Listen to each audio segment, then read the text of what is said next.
안녕하세요. 박 작가입니다. 오늘은 플라톤의 이상국가에 대해서 이야기를 좀 해보겠습니다. 플라톤의 이상국가란 사실은 플라톤의 책인 국가, 영어로는 보통 리퍼블릭이라 그러는데요. 이 리퍼블릭이라는 제목은 사실 라틴어 데 레푸블리카에서 나온 거고요. 그리스어로는 폴리테이아라고 하는데요. 그래서 영어 리퍼블릭 때문에 이제 이걸 공화국이라고 번역하는 경우도 있는데요. 공화국은 좀 이렇게 의미가 좀 다른 것 같고요. 폴리테이아니까 정치 체제 정도의 의미입니다. 근데 이 국가란 책이 실은 이제 인용이 굉장히 많이 되는데요. 사람들이 읽기보다는 인용을 많이 하는 경향이 있는 것 같아요. 실제로 읽은 사람은 많지 않다는 얘기죠.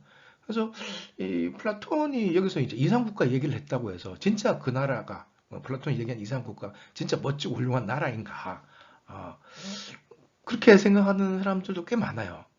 그러나 실제로는 읽어보면은 그렇게 바람직한 나라는 아닙니다.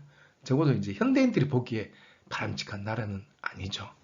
어, 인용이 아니라 직접 읽어본 사람이라면은 절대로 찬양하기 힘든 그런 나라예요. 이상국가라 그러면 뭐 현자들만 사는 아주 바람직한 그런 파라다이스 같은 곳을 상상하시는 분들도 많을 텐데요. 실제로는 그렇지 않습니다. 이제 플라톤이 생각하는 이상 국가는 사실은 본인이 살던 아테네와 많이 다른 그런 나라예요. 아테네와 오히려 아주 반대되는 나라 그런 나라예요. 이 플라톤은 사실 아테네의 정치에 대해 불만이 많았다고 봐야 됩니다. 왜냐하면 자기 스승 소크라테스가 죽은 이유도 아테네의 그 정치 체제 때문이라고 생각했거든요.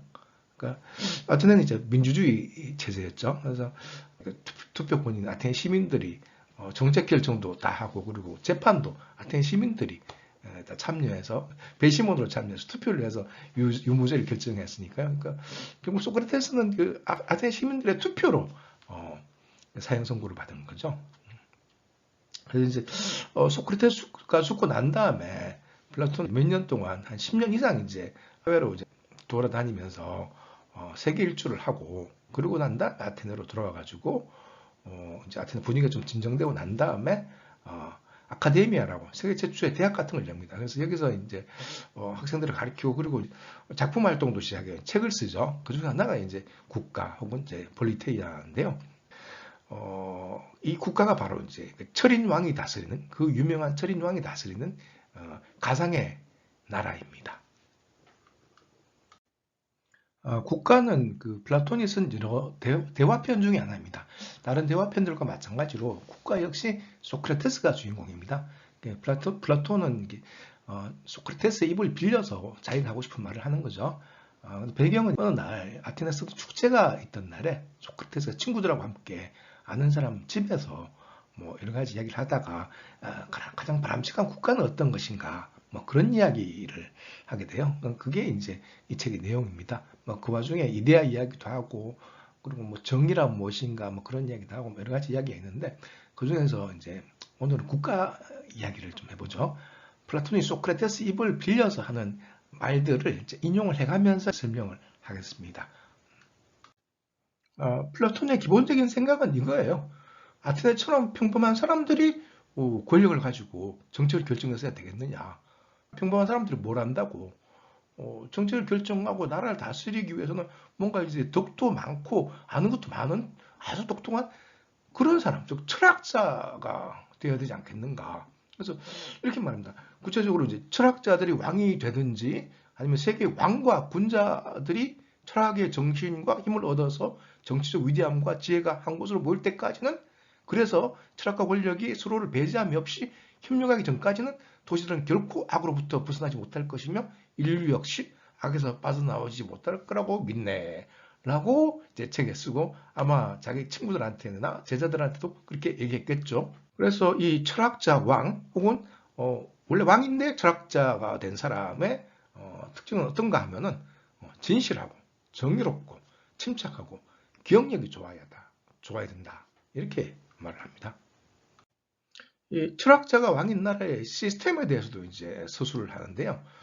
플라톤은 이 나라에서 왕은 철학자이고 그리고 그 다음으로 이제 방위자 계급이라는 게 있어야 한다고 말합니다. 그러니까 군인이죠, 뭐, 딴 게 아닙니다. 이 군인 계급은 물론 이제 국가의 방위를 맡습니다.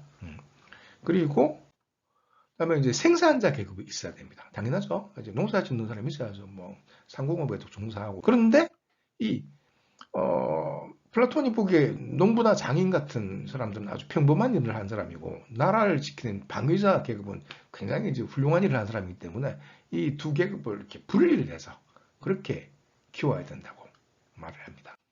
둘 중 이제 더 중요한 일을 하는 방위자 계급의 사람들은 정말 35년 동안이나 교육기간을 이렇게 설정해서 가르쳐야 된다고 합니다. 물론 교육만 받는 게 아니고 나라를 지키기도 하는 거죠. 그런데 이 나라는 이상하게도 이 숙소와 일상용품 그리고 심지어 아내와 자식들까지 공유하는 극단적인 공산주의 국가입니다. 이게 안 믿기죠? 근데 실제로 국가를 보면 그렇게 쓰여 있습니다. 이렇게 말합니다. 소크라테스가 이렇게 말합니다. 우리 방위자들의 아내들은 공유되어야 하고 자식들 역시 공유되어야 한다네. 따라서 어떤 부모도 자기 자식을 알아볼 수 없고 자식 쪽 역시 누가 진짜 부모인지 알아서는 안 되네. 그러니까 이제 태어나자마자 이제 분류를 해가지고 서로 이제 모르게 하는 거죠. 그리고 이제 이 어린이들은 교육할 때 음악은 단조로운 음악만 들려주고 서사시 같은 이야기는 들려주면 안 된답니다. 서사시라는 게 뭐냐면은 호메로스의 일리아드, 오디세이 같은 겁니다. 그 보면은 막 신들이 서로 막 싸우고 뭐 질투하고 뭐 바람도 피우고 그러잖아요. 애들은 그런 이야기는 들으면 안 된다는 거죠. 그러니까 어릴 때부터 남녀 불문, 어릴 때부터 신체와 영혼을 강하게 단련하는 게 가장 중요하다. 이렇게 뭐 써놓고 있습니다. 다 커서도 국가가 제공한 숙소에서 일상용품들을 공유하고 그리고 결혼 후에도 아내와 자식을 공유하면서 오로지 나라를 지키는 데만 몸바쳐야 한다. 이 방위자 계급 이야기입니다. 물론 생산자 계급은 뭘 하든 뭐 상관없다고 생각하는 것 같아요. 그리고 이게 굉장히 충격적인 이야기를 하는데요. 플라톤, 그러니까 소크라테스의 입을 플라톤이 하는 얘기입니다. 애들이 태어나면 그때 이제 열등한 자들의 자손과 우월한 자들의 자손일지라도 불구로 태어난 애들은 당연한 일이지만 아무도 모르는 곳에 내다버려야 된다고. 내다버릴 것을 이렇게 얘기를 합니다. 황당하죠? 이게 이제 아마 이게 전 세계에서 가장 먼저 그 우생화적 주장을 한 사람이 플라톤이 아닌가 싶은데요. 보세요. 개나 새들을 교배시킬 때 혈통이 좋은 것들을 짝을 맞추는 게 옳다면은 사람들도 뛰어난 남자와 뛰어난 여자를 함께 살도록 하는 게 맞다. 그러니까 이게 잘난 놈과 잘난 여자를 붙여 잘난 애를 낳아야 될 거 아니냐. 근데 왜 이게 못생기고 이렇게 머리 나쁘고 그런 애들을 자꾸 이렇게 나라에서 낳게 해가지고 그러느냐 뭐 그런 얘기입니다. 그거 봐요. 아주 교묘한 제비를 만들어서 제비뽑기죠. 열등한 자들이 자기들끼리 짝지어지는 것을 지배자가 아니라 불운 때문이라고 한탄하게 만들어야 하네. 그러니까 이제 결혼을 이제 서로 좋아서 연애해서 하는 게 아니고 뭐 나라에서 이제 중매를 선다는 거죠. 쓰는데 못난 놈들은 못난 년하고 붙여야 된다. 가지고 이제 이 년놈들이 우리가 재수가 없어서 못난 상대를 만났구나라고 생각하도록 만들어야 된다. 그렇게 주장을 합니다. 정말 플라톤이 진짜 이런 나라를 만들고 유지할 수 있다고 생각했는지는 불확실한데요. 하지만 플라톤의 진짜 생각을 알아볼 수 있는 힌트가 될 만한 사건이 하나 있긴 했어요. 플라톤이 나중에 이제 그 시라쿠사라고 현재 시칠리입니다. 시칠리의 그 독재자가 시칠리에 조그만 도시인데 그 독재자가 그 디오니시우스라는 독재자가 있었는데요. 그 독재자가 플라톤을 초청한 적이 있어요.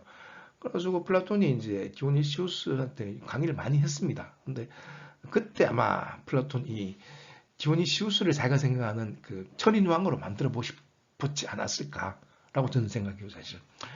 근데 이 독재자가 천인왕이 되는 건 뭐 쉽지 않았나 봐요. 결국에는 이제 플라톤하고 뒤따 싸우고 디오니시우스가 플라톤을 노예 시장에 팔아버렸다고 합니다. 그래가지고 그렇습니다. 결론적으로 플라톤의 국가는 절대로 이렇게 뭐 우리가 생각할 때 이상적인 그런 나라를 묘사한 그런 책이 아닙니다.